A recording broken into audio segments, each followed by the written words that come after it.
Hits and Hooks, just for the record. Today I'm speaking with Edinburgh Indie artist Norman Lamont. Hi, Norman. Hello there. Thanks for speaking with me today. Pleasure. I'm familiar with your music through Bandcamp mostly. You have an impressive catalog of original songs there. How long have you been writing songs? Well, about 60 years, but with the proviso that I only started writing good songs when I was about late 40s. So it was a bit late for the music industry. I'll be playing your song Lump Sum in an upcoming episode of Hits and Hooks Vignettes. Mm-hmm. I love the driving beat in the song. Mm-hmm. Sounds like a kick drum on this record. Mm-hmm. Is there a story there? Like, how did you come to add that particular beat? That would be the influence of Paul Simon. There's quite a few of his solo records. And maybe Simon Garfunkel, I'm not sure, but there's a lot of it's where he uses a bass conga as the almost the entire rhythm track, just going doom doom doom doom doom doom. And I always liked that in his records, and it seemed appropriate to this one. Yeah, I can't remember what. I think it may be a conga that's on that. I really don't. Oh, really? Eh? Oh, okay. Yeah.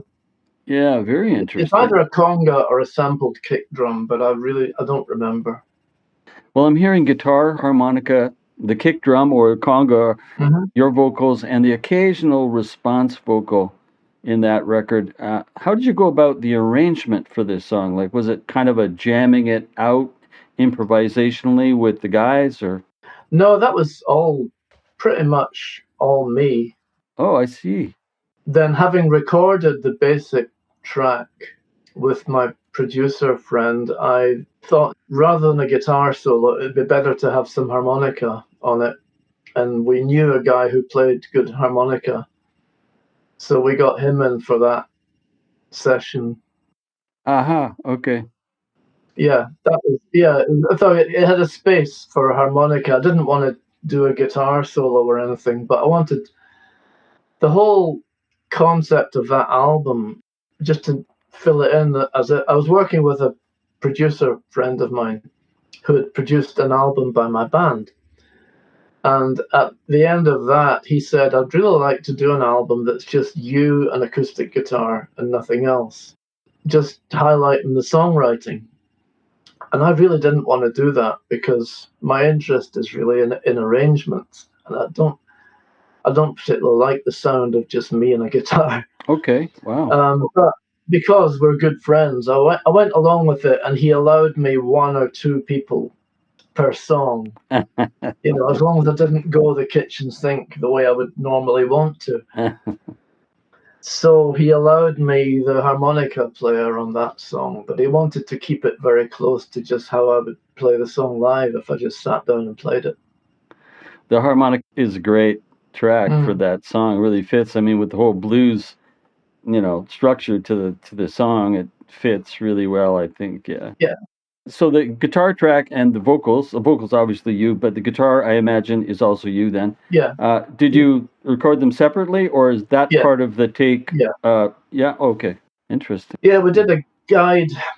First of all, I think I sat and played it probably to a click track to give a kind of guide. And then I recorded the guitar again, and we discarded the first guitar. Right, okay. And then I recorded the vocal, and we discarded the guide vocal. That's usually how we worked. Yeah. Okay. Oh, it gives you more freedom for the levels and all that. Yeah. In the mix, yeah. Did your friend also do the mixing, or was that something? Yeah. He's skilled in that kind of thing. Let's play the song so our listeners can hear it. Here's Lump Sum, Norman Lamont. Here we go. Listen on podcast player apps like Spotify and Apple Podcasts for the version of this interview with full songs. Search on Hits and Hooks, just for the record.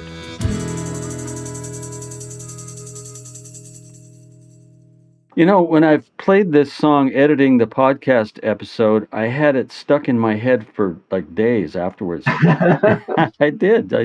Good. Catchy tune. Interesting story of this song. The singer gets rich, and all of a sudden, he has a bunch of friends. Yeah. True story or imagined? Imagined. Curiously, the day, I think it was the day we recorded the video, I got an email saying to check my lottery number. I got an email from National Lottery saying, check your number. Oh.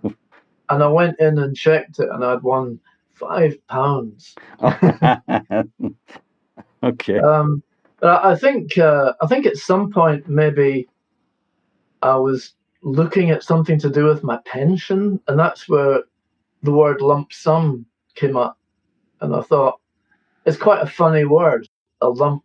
Yeah. You know, Yeah, it is. It's quite comical, and probably that's why I started making up a song. And then again, being a fan of how Paul Simon uses language in songs, I thought if this was Paul Simon, he would use a word like wherewithal. He would do that. So I could try that. Yeah, that's. You know, I've heard that word before, and I peripherally kind of know what it means, but I didn't really know what it means. So preparing for this, I had to go look it up. It's a great word. I like your lyric writing here, in particular, the use of catchphrases. Look a gift horse, and all that. Mm-hmm. And you don't know, or what you don't know, and all that. Mm-hmm. Out of the woodwork, what would you do? Dreams come true. I mean, they're all popular catchphrases, but they're only part of it. Yeah. Leaving us listeners to complete it in our heads, then make the connection. I'm interested in the decision to truncate. Like you could have sung the whole line, the whole catchphrase, but instead you chose to sing part of it and let us fill it in. It's hard to remember. It would probably be something like not wanting to have. You know what it probably was? What? Not wanting to have to find a rhyme for something. Oh. What would you, look a gift horse in the mouth? It means I've got to find something that rhymes with mouth. And yeah, I probably wanted to avoid. Plus, I thought if I say look a gift horse, people will know what I mean. So, and all that. It seemed more humorous. Yeah. Well, it's very true. Yeah, very true. I mean, I totally got it.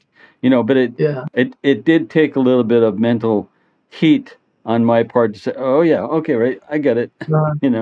Yeah, but that works. I think it makes it work. And all that, you get that repetition from the all that every time you use it. Yeah, yeah. I thought that was pretty cool. So, I'd like to ask a little bit about the Edinburgh indie music scene. Mm-hmm. Are there lots of people writing and playing their own songs in town? There are really, really, really a lot of singers, songwriter types around here. Is it a tight knit group or? No, there are quite a few different kind of scenes that. Okay. They tend to focus around particular evenings, particular like open mics or groups of people who would tend to be in each other's band and play the same kind of gigs. They're mostly younger than me, and I'm kind of not on the periphery, but I'm certainly not in the center of any of them. But there's some incredibly talented people, really.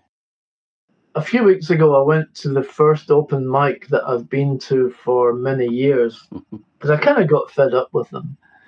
And I went along to one, and after a few, I began to remember why I stopped going to them, because you can only listen to people going on about their feelings so much, and then you want something a bit different, But then some people came up who did something very different. I mean, they were singing about seagulls and singing political stuff, and they had a trumpet, and then someone else who was just a very skilled lyricist, so it wouldn't really matter what he was writing about, he would make it interesting.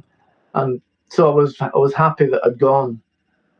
And so but I kind of positioned myself in the second division as regards some of these people. They're really, some people are really good. So you found a few gems in the rough that night.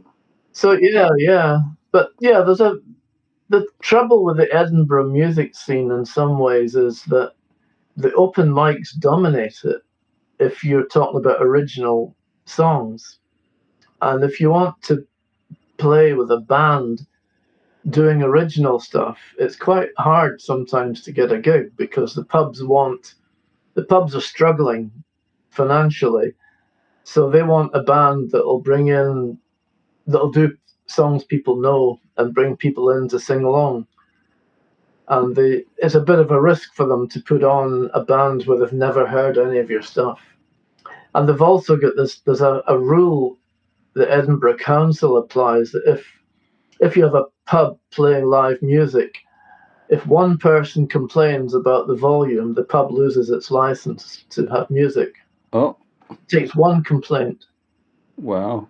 And that has done a lot of damage to the music scene here. I bet. Yeah, I hear you about the open mics. It's the same. I think it's kind of the same everywhere. It's a great place to start out, right? Yeah, it is. It is, and respect to young folk who get up and do it.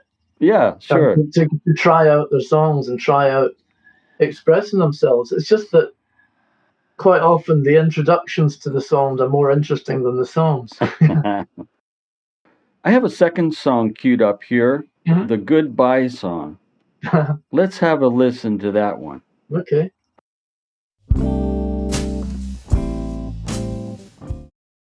It's harder than it is.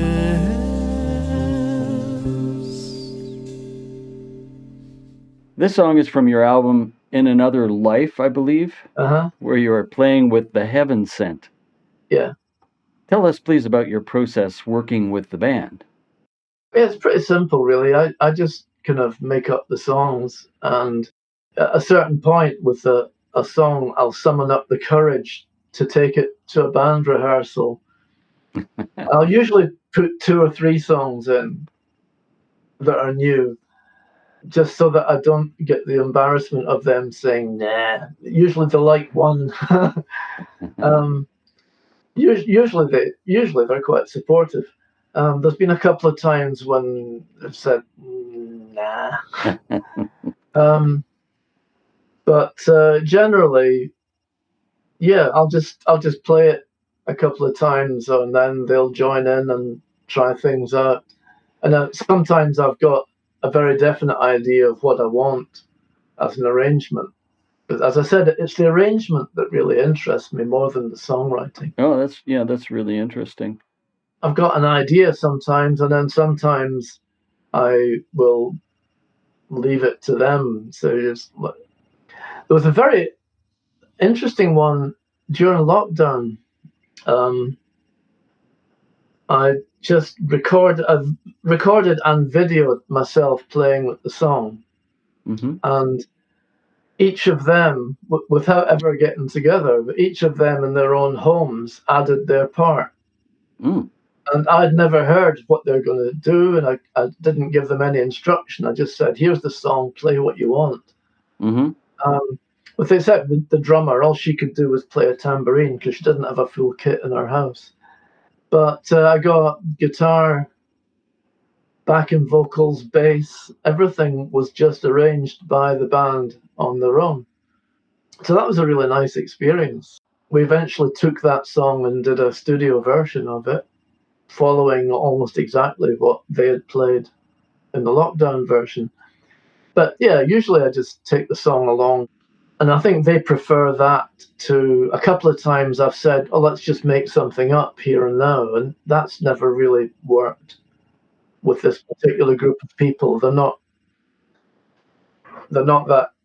don't seem to enjoy that approach. So the Heaven Sent is a band like your band that you've played with for a long time? Yeah. It's our 11th anniversary this year. Oh, wow. Yeah. And do you play around like live gigs with doing covers as well as original songs, or is it just a studio band that you get together to do your records? No, we play. We put on our own gigs. Usually free gigs in pubs that we know. Yeah. We play almost entirely my songs. We've got two covers. One is the Beatles Come Together, and the other is a thing called Old Fashioned Morphine. So when you're getting ready to do an album, Yeah. do you like play the songs live first to get the feel and everything before you record, or is it looser than that, you know? Sometimes we've been able to do that. Sometimes it's taken so much time to actually get us together that we only have time to just do it in rehearsal room. We play it in the rehearsal room as if it was live. Right, okay. But some songs, like we're recording an album just now, and there's only one that we've had a chance to play live out of those, just because we've never really been able to do any gigs since we started rehearsing them. So they're pretty well rehearsed in the rehearsal room, but Okay. we just took it into the studio and did what we did. I would prefer to play them live to an audience first, but it doesn't always work out. So when you go to the band, you know, with your song, or you go to band practice, Yeah. and you're going to give it to them, like you were saying that you're really interested in the arrangement part of the music. To what level or to what form do you bring it to the band? I give them lyrics and chords, and if there's a particular feel that I want, I'll try and describe that. Sometimes I don't quite know what, I'll leave it up to them, but usually there's one or 2 points in the song where I'm sure I know what I want there, and I'll point that out and say, can you just do something like this? Or can you play something like da da da da da there? And then you let them take it from there. Yeah. And then I guess as a group playing live in the rehearsal space, you can kind of tell whether it's working or not, right? Yeah. There's a few that we've just kind of quietly abandoned. I brought in something new, and we never went back to the ones that didn't really take off. So where do you record? Do you go to a studio in Edinburgh all the time, or do you do some home studio stuff? With the band, we use a studio in Falkirk, which is a town about 20 miles away, where we have a friend who has her own studio, and she produces us and some of our other friends who are making albums. So she knows us all as friends. Okay, nice. She's technically very advanced in knowing the studio. At the same time, I work on a solo album, and I tend to do most of the arrangement here on my own computer. And then for the solo album, I'll take those tracks to Jennifer's studio, and we'll keep some of them and we'll redo some of them. I'm really interested in how do you encode it? How do you write it down? You know, like. I use a software called Reaper. Okay, I've heard of it. I haven't used it. No. So I tend to do it like that, and the current kind of process seems to be that I try and create what I would call a soundscape, just a kind of feel, an musical environment that may have bass and drums. It may be, it may sound like a song, or it may sound like a kind of atmosphere. And then I just go through a store of lyrics that I've got, or for about 2 years, I did some free writing every morning. Okay. And I kept it all on the computer. And then, so once I've got something that sounds nice, I'll just go to that and see if there's anything I can use to sing over it that would make it a bit like a song. So quite often it works that way. You talked about Paul Simon being an influence. Mm-hmm. Are there other artists that you often turn to as influences when you're at that point when you're trying to come up with the arrangement? Yeah, yeah. On one axis, there's Simon and Leonard Cohen in terms of using language to create a kind of atmosphere and image. At the other side, there's Brian Eno and Robert Fripp in terms of the unusual use of sound, creating a kind of visual, or you can almost see the space. And in the middle of that, there's David Bowie. Oh, So between those, that's my kind of palette. And I think the album I'm working on just now, I was listening back the other night and I thought there's a lot of Bowie in this. okay. There's a lot of, okay, I got that from Bowie, that idea from Bowie. Yeah. Yeah, he's got a very interesting vocal phrasing technique, I find. Do you find that some of that starts to come out in your singing at all? If only. I mean, there's not many people can sing like him. Yeah. No, somebody described some of my music, and I thought, this is it. It was Leonard Cohen meets Robert Fripp. Oh, Yeah, I'll have that. you'll take that one. Yeah, okay. Yeah. I know Brian Eno's music from the ambient, music for airports, ambient music, and that was quite a while ago. But It was interesting when he made an album with Paul Simon. That's really it's called Surprise, and perfect for you. it's really worth listening to because it's got the best of both of them. All right, very good. Well, I know your music from Bandcamp. Are you on Spotify, Apple Music, and all those platforms as I'm well? on Spotify. I've got about half a dozen listeners. Oh. It's never really taken off, and I've never tried to get more. I think most of the people that like me either get a free album from Facebook ads that I do. I put out. I say you can have an album free if you pay the postage, and they go on my mailing list, and quite a lot of them have become fans and bought other albums. Or it's from live performances. Will they buy your albums through Bandcamp kind of thing, or buy them through Bandcamp or through my own website? Oh, There's a shop on my website. Okay, yeah, I sent a link earlier today that you won't have seen yet because we've been talking about Fraser Drummond. That's how you found me. That's how I found you. That's right. I found an article that I'd written about Fraser on my website, so I sent you that.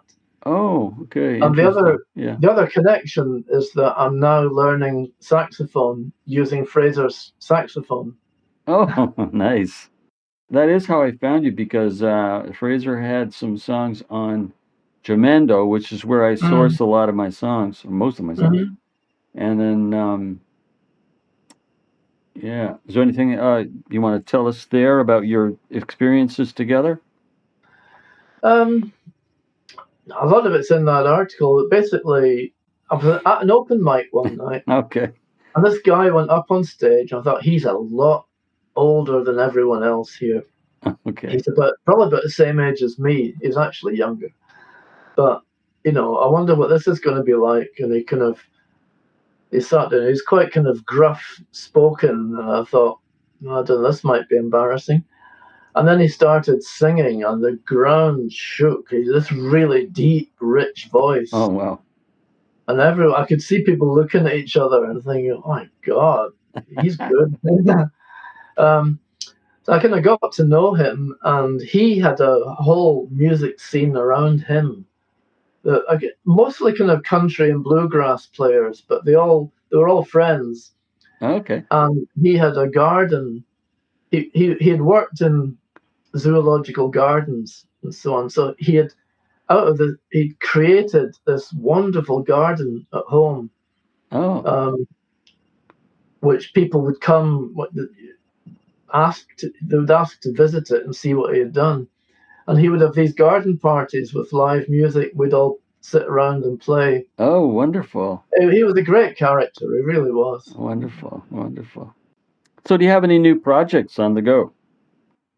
Oh, you got your album that you're working on right now? Got a solo album and a band album, both on the way. Solo album and a band album, and you're working on both of them? Yeah, the solo album will be finished first. Okay. 2 more songs to do for that, and then that'll be ready. The band album, we've got 1, 2, 3. We've got 5 songs. 5 songs that are either finished or halfway to finished in the studio. Yeah. So I need about another 5 before I can call it an album.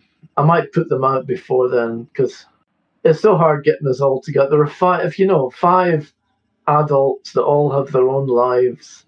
Yeah, sure. The drummer is in about 7 different bands, so it's really hard to get her time. Yeah. Is everybody in Edinburgh at least, or? Yeah, we're all in Edinburgh. Yeah. Okay. How about live performances when you're playing with either solo or with the band? We're playing as a band. We're playing on Friday night in Edinburgh, and then in July, I think it is, we've got our first gig outside Edinburgh in the north of England. You have to rent a van. Yeah, we're on tour. Well, one gig that a friend of mine set it up. Nice. But mostly when I do manage to get them together, I'm trying to get this album done. So I've prioritized that over playing live. Right. When do you expect to be finished the albums and the band album probably sometime next year. Oh, okay. The solo album, I hope maybe by August. If I really push it, I can probably get it done by August. Oh, yeah. Wow, okay. So when you play live, for those of us who might be visiting town, what venues do you play? We have a favorite pub called the Bowler's Rest in Leith, in the north of the city. It's run by an American couple who bought the pub with the specific aim of making it a music venue and, being supportive to bands and making it viable. And they do everything they can to help the music scene. They're really good. Oh, that's great. Jeez. Terrific. I'll take us out with Polecats, your song Polecats. Now, I have a feeling there's an interesting story behind this one. Fill us in. What's the backstory? Well, actually, I was listening to the radio, and I heard this band called the Handsome Family. I don't know if you know them. It's an American... No. It's American husband and wife. Okay. And they sing what sounds like country, but when you listen to the words, it's surrealism. Oh. It's really strange stuff. I'll check it out. Very dark, but funny as well. Okay. It was the most interesting band that I'd heard for years and years. And so I listened, and on the show they played 2 or 3 songs by the Handsome Family. Okay. And at the end of the thing, I thought, I'd like to write something like that. Oh. And I think I just sat down and wrote Polecats then. I think it seemed like a Handsome Family song. And animals taking over. A lot of their songs were about animals. That's really all I remember about Polecats. So it wasn't an actual event where Polecats invaded your apartment? No. I had to look up what Polecats are. I had to look it up after I wrote the thing. Is that right? Yeah. Interesting. Well, thanks, Norman, for talking with me today, and I want to wish you the best with your album and albums, I should say. I'll listen to more of your podcast. I've enjoyed it. Oh, yeah. Thank you. So here's Polecats, Norman Lamont. Polecats came into my house last night. They rearranged